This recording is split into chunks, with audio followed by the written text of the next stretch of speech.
Em lên miền Nam ô tô xin chào quý anh chị mình nha. Trước mặt quý anh chị đây là một dòng xe van hiện hoàn toàn mới, đó là SRM XML. Thì con này nó tải trọng là 945 kg nè. Thùng hàng được nâng cấp hơn, thùng hàng dài 26 nha quý anh chị.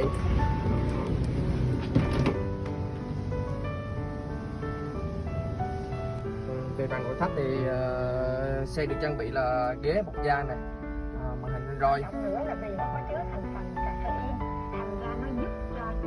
Rất cực kỳ thoải mái luôn nha quý anh chị.